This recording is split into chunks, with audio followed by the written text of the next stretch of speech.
这种药有一定的副作用，服下去之后啊，你会反应迟钝，记忆力下降。药物是治标不治本，长期服用啊还会产生依赖。要想真正的治愈，最好的办法就是面对创伤，只有这样，心病才会远离你。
受害人的衣物和指甲都被仔细的清理过，没有发现微量物。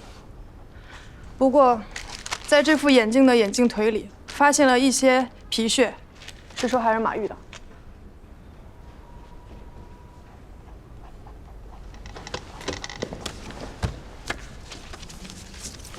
这些足迹我都看过很多遍了，没有发现什么异常。脚印是有问题的，虽然同样是39号的脚。但我觉得是2个人的足迹。我姥爷之前在湿地保护站工作，他们很大一部分工作就是要辨别盗猎分子的足迹。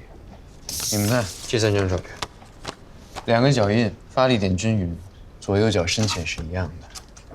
但是这组照片，左右脚的脚印深浅明显不一样，而且是左脚深，说明这个人的发力点是在左脚上，证明是2个人。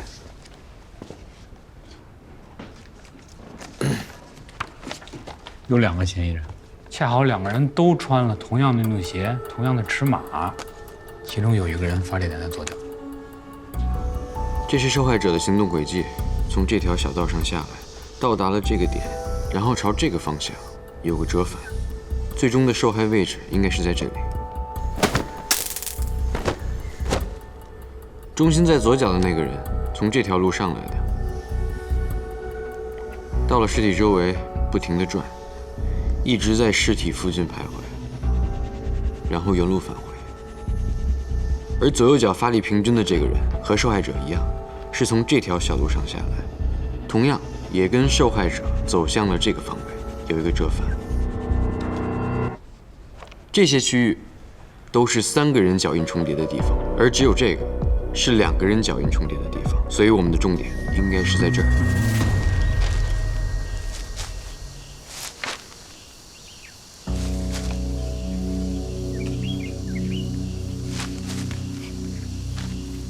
这边都是一些动物的骸骨，像是小猫小狗的，看样子是家养的宠物，没有人骨。但是可以肯定啊，这些动物在生前都是遭到了残忍的虐待。难怪这马玉只外出1天就要背一个65升的大肉包，感情的不是为了爬山，是为了抛尸的。嫌疑人把凶手摆成贵子，就是为了让他给这些宠物道歉。看来我们这个嫌疑人肯定是养宠物啊，而且应该已经被马玉杀了。看，你们看，他不光干坏事儿，还录了像。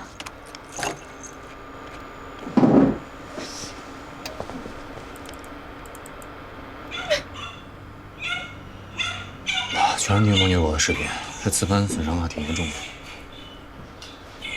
这种事为什么不早点报警啊？他说我只要报警，他就打死我。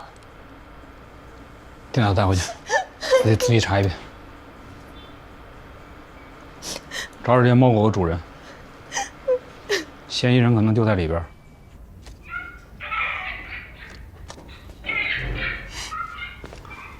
那喝点东西。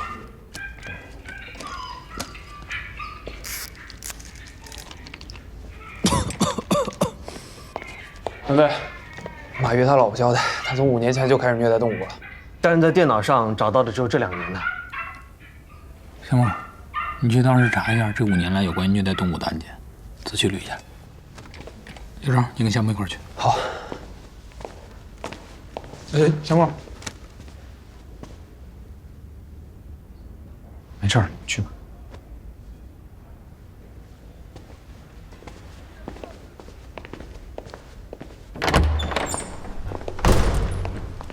档案都在这了，这是1期的，这是15的，上面都有年份，你们自己慢慢找吧。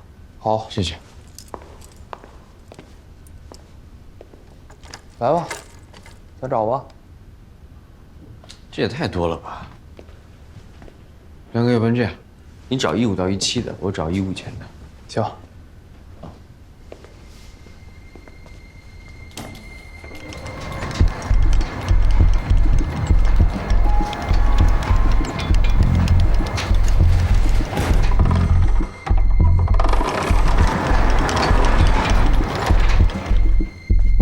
龙队，同城论坛昨天有人爆了个帖子，陈涵，我给你同步了。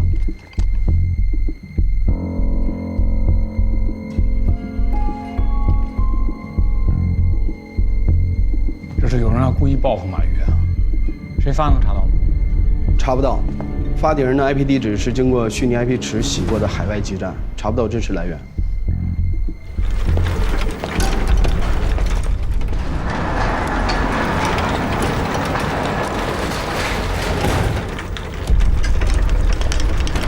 大哥，哎，你找着了吗？没有啊。我那边也太多了，要不咱俩一块儿找吧？行。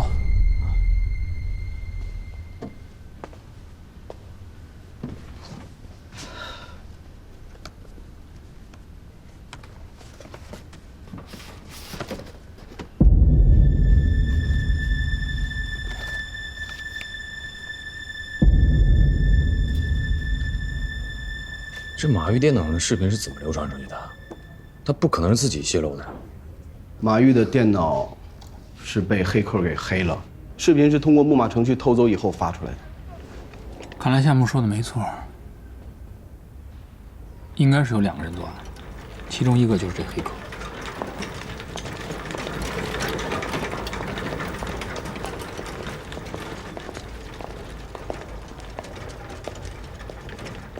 徐翔，哎，整队，这干嘛呀？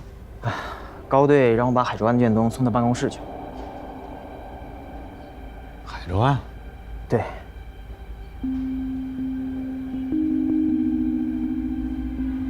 我怎么不知道？高队这次不打算让刑警队人参与，特别是我们专案队。这次专案组的成员全部从各分局抽调，还有省厅派过来的刑侦专家指导工作。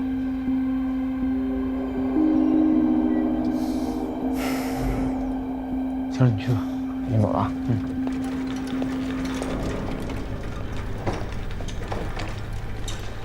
哎，找到了一个卷宗，3年前的纵火案，嫌疑人是一条狗被撞死了，后来那个车无缘无故就着火了。当时是有个嫌疑人叫肖华军，也被带来问话了，但是当时被判定为是车内打火机自燃。这案子我有印象，3年前是分局办的，当时肖华军提供了一个不在场证明。对，他心里有问题，然后他的主治医生就给他开了一个不在场证。他的医生叫什么名字？叫沈宇，是海州市医院的精神心理科主治医生。先去趟肖华军家，了解一下情况再说。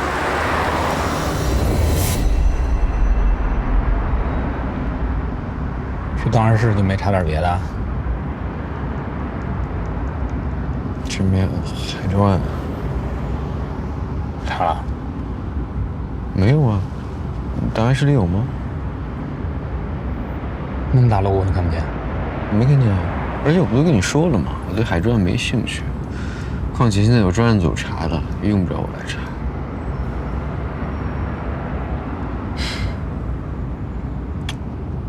也用不着我来查了。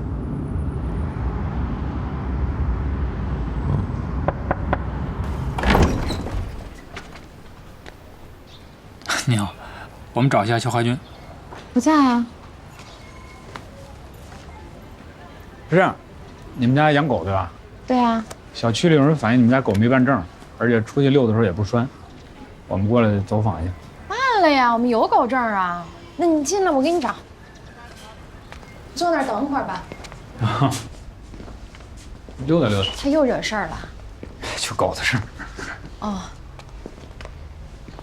那你坐这儿，我就给你找。不好意思，我能去方便一下。哦，那儿。啊，谢谢。哎呀，这个狗啊，一天到晚啊，天天啊，就是跟狗在一块儿啊，吃我的，喝我的，连个妈都不叫。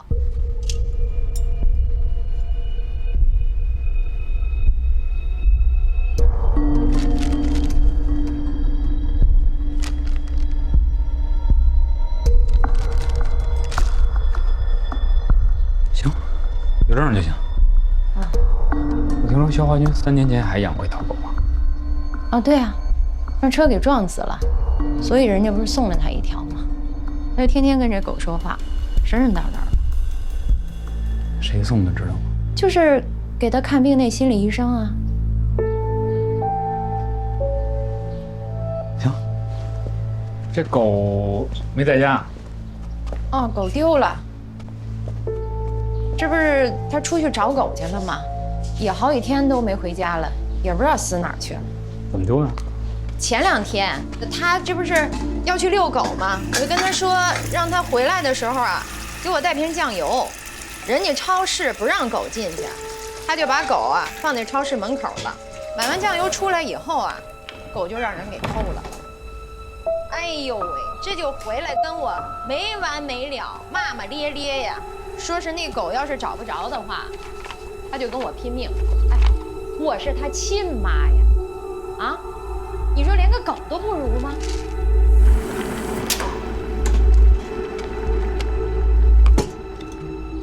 那沏茶啊？啊，喝点吧。不用喝。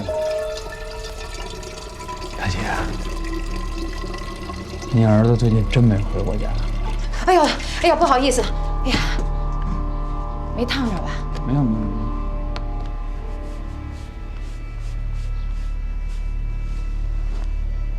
给肖华军打个电话吧，看他现在在哪儿。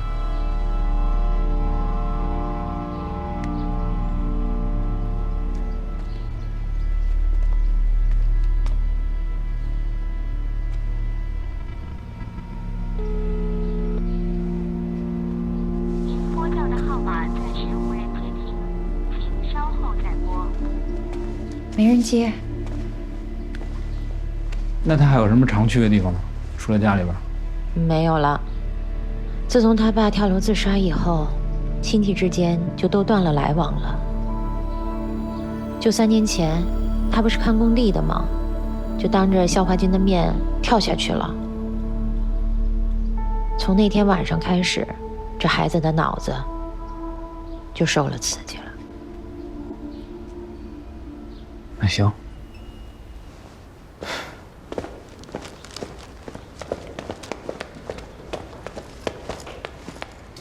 冷队，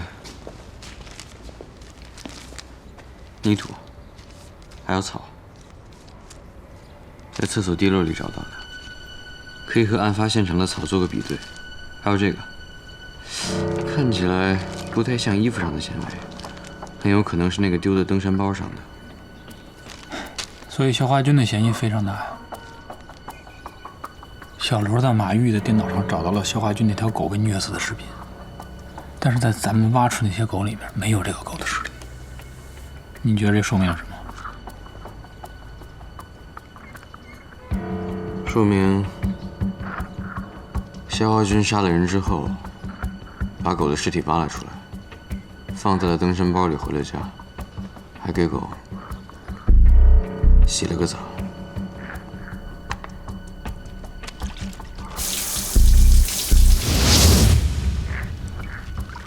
认识人里头，能干这事儿的只有顾法医了。精神类的药物不在他床头找到的，这些药只有主治医生确诊了才能拿得到。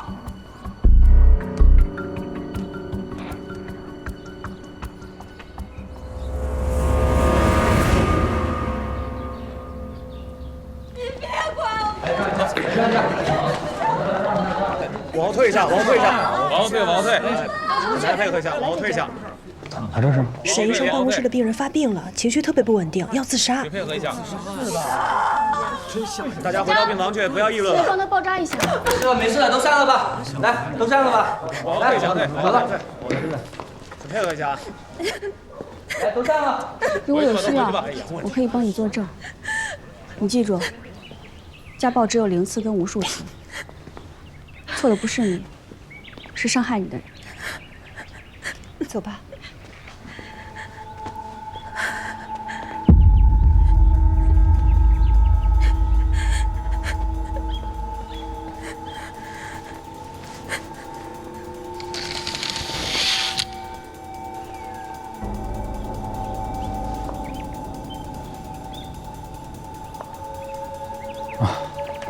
新队刘小兵，这是我搭档夏木，有案子找你了解一下情况。你好，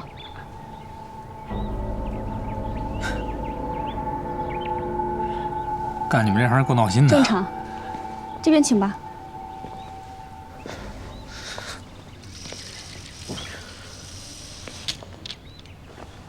有什么我可以帮忙的，尽管问。那我就开门见山了啊！你们这是不是曾经有过一个病人是叫肖华军的？对。可以说一下他的情况吗？我们院有规定，在未经允许的情况下，我们不能去透露病人的隐私。是这样，肖华军涉嫌一起刑事案件，所以希望你配合我们一下，帮我们找到他。所以你只需要回答问题就可以了。啊。以你对肖华军的了解，如果他想找一个藏身的地方，他可能会藏在哪儿？一个让他有安全感的地方。安全感。回家会让他有安全感吗？不会吧？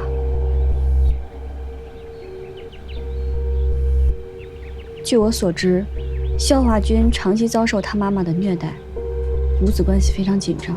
能给我们一份他的病历吗？好。小张，进来一下。哎，麻烦你帮我调一下肖华军的病历，打印出来给2位警官。好。哎，你们最后一次见面是什么时候？3年前吧。这沈医生记忆力可真好。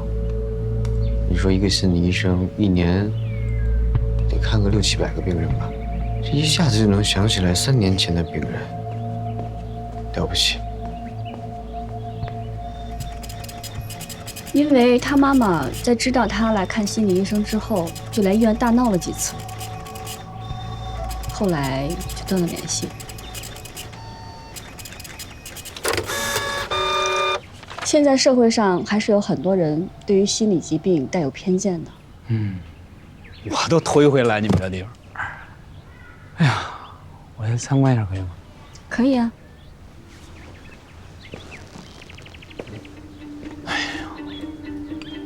挺豪华呀，你们这儿。病人就躺这儿哈。对。啊，医生坐这儿。全程都有摄影。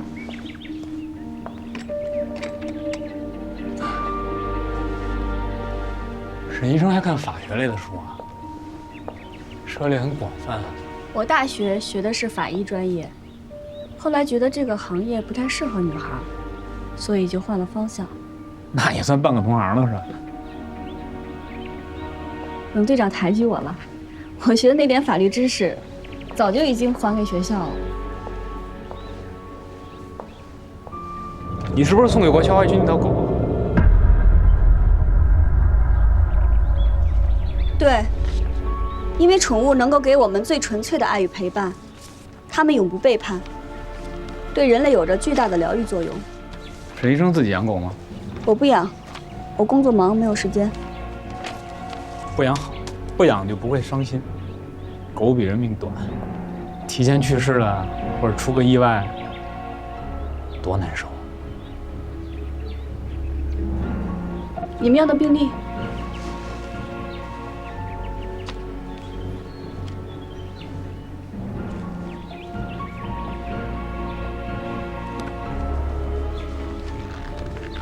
借本书看啊。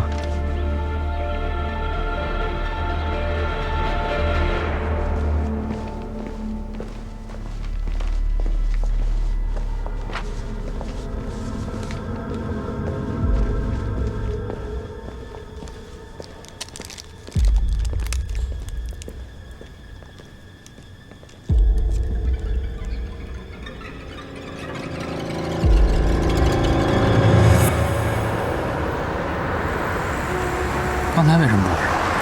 我不习惯。刘，查个人，海州市医院心理科的医生，叫沈宇。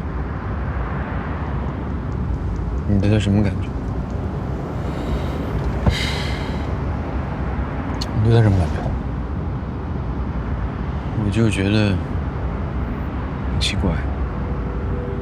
哪儿奇怪？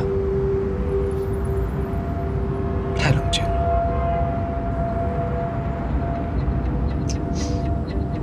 总觉得好像憋着什么事儿的感觉。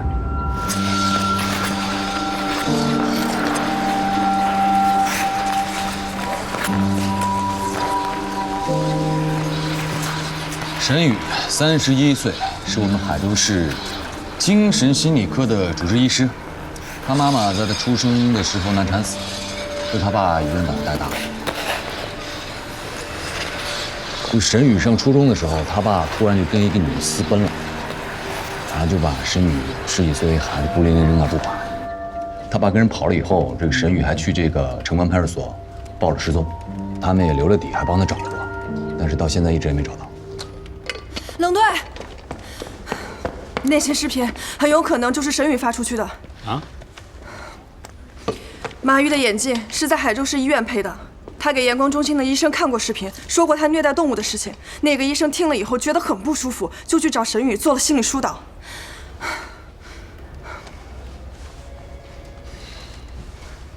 那这就说通了呀。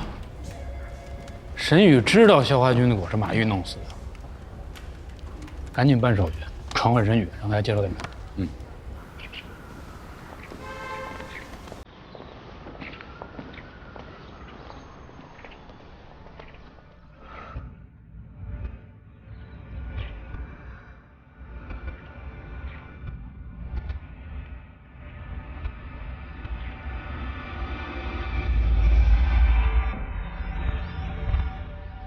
沈医生，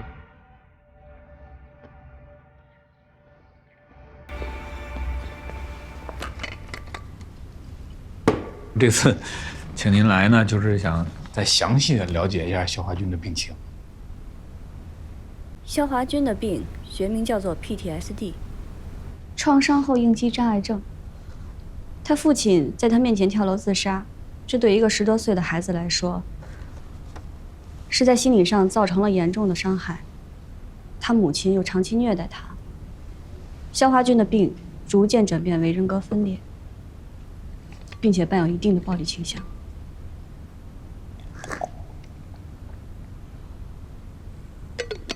那你跟肖华军第一次见面什么时候？是在他父亲跳楼自杀不久之后，他又向我来求助。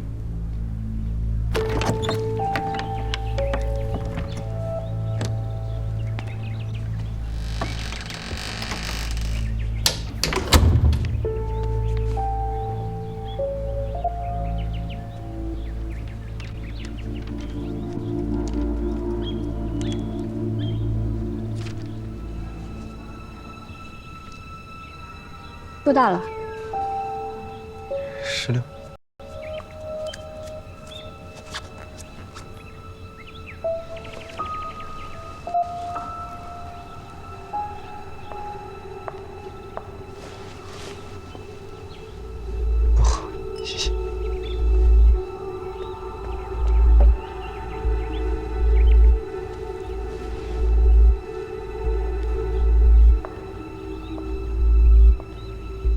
治疗持续了大概1年多的时间，后来被迫中断了。后来因为他妈不同意嘛，对吧？我跟你说过，这条狗是不是你送给肖华军的呀？没错。有个视频得给你看一下。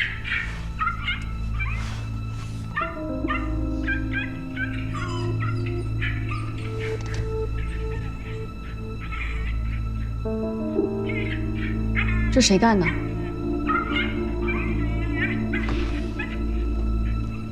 虐狗这个人名字叫马玉，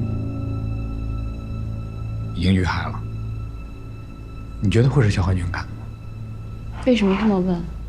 因为肖华军心爱的狗被马玉虐死了，你又是肖华军的心理医生，所以你对他的精神状况比我们要了解。肖华军只是我3年之前的病人，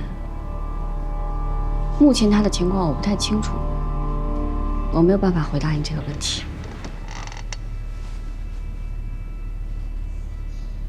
哦，对，前天晚上你下班之后干嘛去了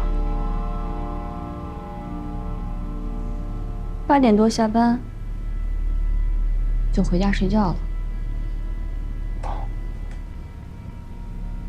标准的作息时间。行了，好嘞，那就这样。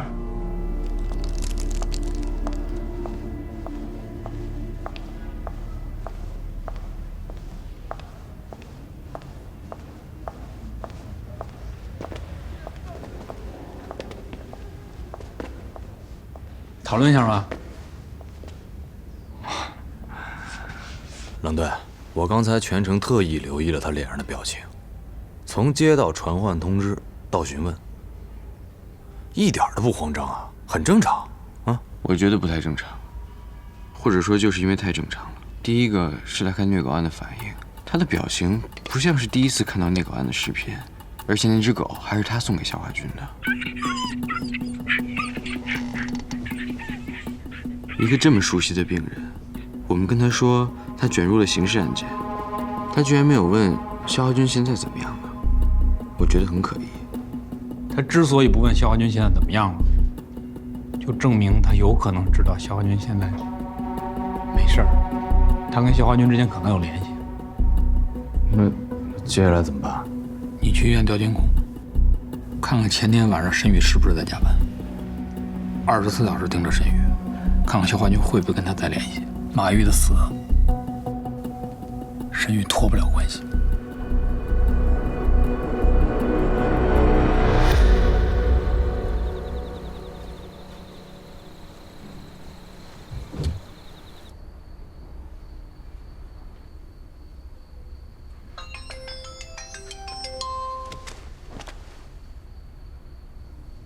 项目的资料我也给你搜到了啊，我已经把邮件发过去了，你收到没有啊？哎，著名的海州系列杀人案你知道吧？这个夏目小警察，他的老师夏金兰就是当年海州系列杀人案的最后一名受害者，当时夏目就躲在旁边的阁楼里。要是这么说，他可能会见过凶手了。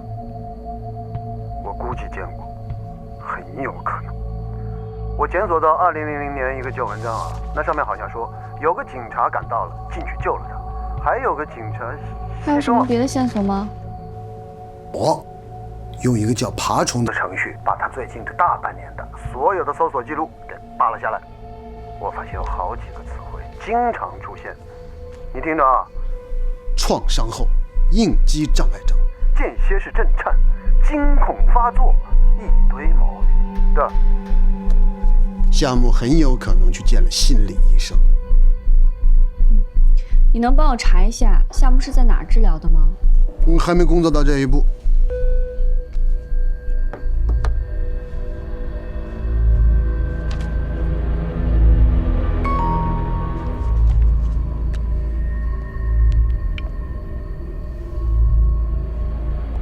我杀人了，救救我！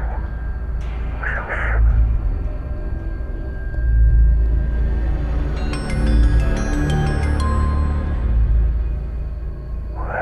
你在哪儿？我爸死的地方。怎么回事？你去那儿干嘛？谢谢。怎么样？有动静吗？没动静，老样子。我刚才买水的时候，发现小卖部那边有出口。要不这样，咱俩分开订，你在这儿，我过去那边订。行。这边有什么异常，你赶紧给我打电话啊！你千万别擅自行动。啊，你就放心吧。你要抓小辫子不太好。啊，哎。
you